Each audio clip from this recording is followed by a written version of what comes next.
Well, what a massive but confusing week it's been in the economy. On Tuesday, we got the fourth rate cut in 6 months, bringing the RBA cash rate down 1.25% in total to 3.5%. Now, as we know, of course, actual lending rates have been reduced by much less than that, as we can see from this chart. This time around, the banks waited a few days and started moving on Friday. ANZ was first with the full 25 points, and the others all followed with less than that, either 20 or 21 basis points. But despite what you might call muffled monetary stimulus, fiscal tightening and gloom everywhere beyond our shores, the economy seems to be going beautifully. On Wednesday came the national accounts for the March quarter, showing growth of 1.3% for the quarter or 4.2% for the year. Coincidentally, this is the same level of growth that Paul Keating described as a beautiful set of numbers in 1990. However, at that point the cash rate was 17% and the economy was about to fall off a cliff. No sign of an approaching cliff this time, except perhaps in Europe, or maybe America later, and perhaps China too. But here, the mining boom continues to boom and household consumption is strong as well. And then on Thursday we learned that job creation is still going strong too. My view is that it's not 1990 again, with a beautiful set of numbers to be followed quickly by a very ugly set, but there are some signs that the beauty can't last. Now, we'll get into all that with our expert panel later, but first I spoke to Dean Paatsch of Ownership Matters about Friday's action in Echo Entertainment, with Chairman John Storey falling on his sword and James Packer withdrawing his request for an EGM to install Jeff Kennett as chairman. But the game's not over, with Echo's share price jumping 4.5% on Friday after Genting of Singapore was revealed as a big shareholder. Well, Dean, John Storey unexpectedly resigned as chairman of Echo Entertainment on Friday. Did he jump, do you think, or was he pushed?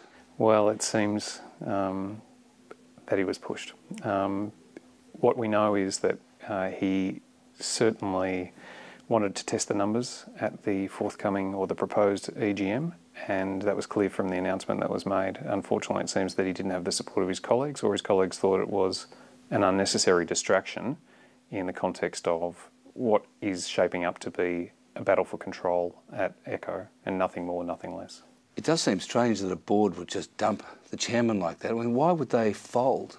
Maybe they just wanted to clear out an unnecessary distraction. I mean, what we're looking at here is Crown has 10% of Echo shares. It has an application before the Casino and Gaming Authorities to move beyond 10%. We've had another player purported to bob up with a smaller amount.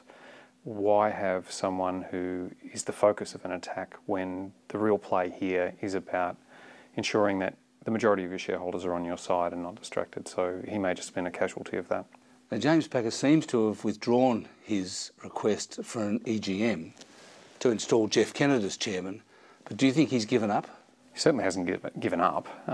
He hasn't confirmed that he, as of the last announcement on Friday night, Crown have not confirmed that they've given up their pursuit of an EGM. And remember, there are two resolutions at his proposed EGM. One was to remove John Storey, the other was to appoint Jeff Kennett, and it's unclear whether he will seek to test the numbers to appoint Kennett. He does not have the numbers to appoint Kennett, and he's only a 10% shareholder. He hasn't given up his strategy of trying to obtain control of Echo without paying a premium, and that's what the incumbent board will be trying to resist, and there may be some other shareholders that share that view as well. Do you think there are corporate governance problems here? In terms of the board structure, well, it is a bit curious that there are two executives that were on the board who presumably have a conflict in wanting to position themselves. If they voted against their chairman, that would be a very unusual issue. But boards are a reflection of their shareholders. It was surprising that they didn't test the numbers. I believe that Storey would have been re-elected.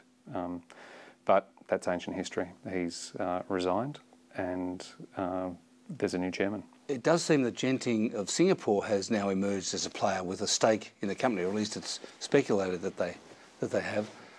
Well, what do you make of that?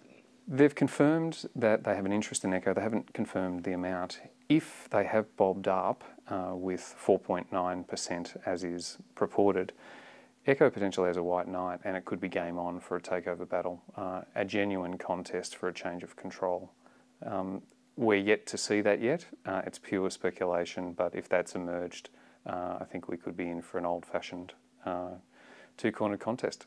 I suppose that depends on how determined James Packer is to fight on and actually get control of Echo in the way that he's trying to do. James Packer can be as determined as he liked, but the composition of the Echo register is such that people are aware of the game that he is playing, and I don't think there'll be any yielding by the substantial shareholders to install him without making him pay a premium.